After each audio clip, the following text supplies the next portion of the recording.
Hey guys, and welcome back to the Cosmic Engine. So we've heard it all before, we've heard all the headlines, and what I'm about to say is absolutely nothing new.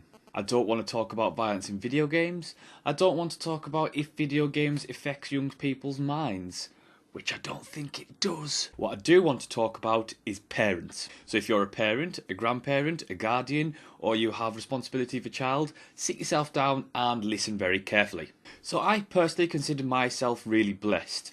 I was lucky enough to have parents whose utmost concern in their lives was my well-being. By no means was life perfect, as it rarely is. And the fact is that even though my parents had massive fallout, especially when I was a teenager and a bit of an arse, we always came through it and they always still loved me.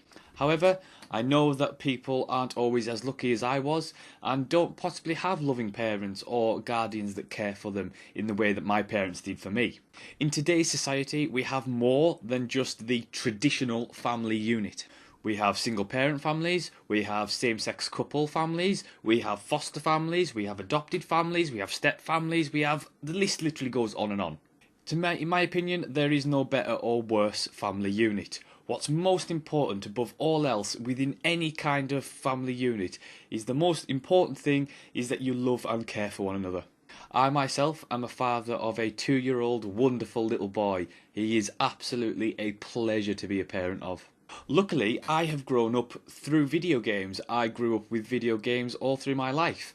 Others did not, and so I was lucky in the fact that now as a parent, I know what is a good video game and what is a bad video game. I know what is a suitable content for a specific age range and what isn't. However, there are many parents, grandparents and guardians who have never even played a video game in their entire lives. So when their respective 12-year-old child or 12-year-old grandchild asks them, "Can I have the new GTA 5 please?" and they will not know what content is within that game. Video games are now labelled by the Entertainment Software Rating Board, or ESRB. And I know in the UK and Europe there are even more labels on top of that. These labels allow you as a consumer and a guardian of that child to look at the video game's cover and understand what content is contained within that video game. It still amazes me even today that people go out and buy their kids mature rated game content that is clearly labelled on the box and they still don't bother to look. I recently read an article where a parent used the old excuse, well, all their friends had it. Well, that's some grade A parenting right there. If other people's children were jumping off cliffs, would you allow your child to go do the same just because all their friends were doing it? Of course you wouldn't. Frankly, if you as a parent are not taking an active interest in the media that your child is consuming, then you need to sit down and seriously think about your priorities. I know for me personally that children nowadays are exposed to so much different types of media and different types of influences that even I had as a child. Children are easily influenced by the things they hear, see and are told. We as parents must take an active involvement into the media our children are consuming to see what influences are governing their minds and social interactions with others. I mean, goodness me, back when I was a child, I was sent to bed as soon as the BBC's watershed warning came on BBC One. Whatever happened to those days? But seriously, parenting is hard, and good parenting is even harder, and I'm really not here to condemn anyone or to discourage anyone or to make anyone feel bad. Yes, of course, there are those parents out there who need to do better and can do better, and what's most important is if they're willing to do better, then that's a good sign because that shows that you care. Sadly, there are those parents out there who don't care, and they are more concerned about themselves and their selfish desires than they are concerned about the well-being of their children. But on the other side, there are many, many parents who love and care for their children consistently, wholeheartedly, with unconditional love, and that is fantastic. And they actively seek to be involved in all aspects of their child's life. In terms of video games, it's so important to look and listen and see what your children are buying and consuming. At the end of the day, you wouldn't buy them an 18-rated slasher film, so you shouldn't buy them an 18-rated game. Remember, just because video games contain the word game doesn't mean that it's child-friendly. And as I say, you don't need to know anything about video games. Your local retailer should, if they have any morals, help you find a suitable game for your child to consume. Hell, if they won't do it, email me. I'll bloody do it. Video gaming is like any form of entertainment. There's stuff for kids, there's stuff for teenagers, and there's stuff for adults. Thanks to rating systems like ESRB, it's easier more than ever to look at a game just by looking at the box product and make your decision based on what that label says. And remember, don't let the age-old excuse of, but Dad, all my friends at school have it, because I was once at school and 99% of the time those kids who said they had that mature rated game didn't. Kids lie.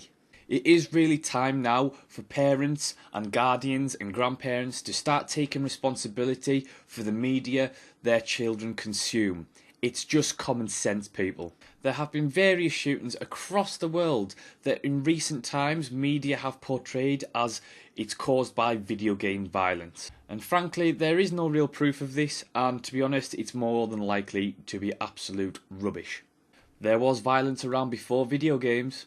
Now recently there was an absolutely tragic story of an 8-year-old shooting their grandmother in the head. Now this story was really tragic, and I really feel for the family and the friends and all the people involved, especially the child, because growing up with the realisation of what you've done, eventually when they hit that adult point and they start to realise the consequences and the actions that they took, it's going to be so hard to live with. And I really do feel for them, and I really hope that all the family and especially the child get the love and the support and the counselling and the care that they need throughout life. However, this tragic event in some media news was reported that the fact that it was caused by video game violence because that child was playing Grand Theft Auto or a related game. Now, what bugs me the most about this, what is just generally outrageous, is that this so-called news coverage, okay, didn't bother to question, one, why this 8-year-old had access to a mature rated game, and two, why did that child have access to a loaded gun? Why is an 8-year-old child having access to two of these things, both of which they should never even be near? I mean, have I missed something here? Has the world suddenly gone nuts? At what point should an 8-year-old innocent child have access to an 18 rated video game and a loaded gun? What the hell? In the end, it all comes down to two things: parental responsibility and consumer responsibility. You as a parent or a guardian or a grandparent and as a consumer have a responsibility in what you buy, especially what you buy for younger kids. And that's it for this little video. Thank you so much for watching. I do appreciate it. Do let me know what you think and your thoughts are in the comments below, and I'll see you next time.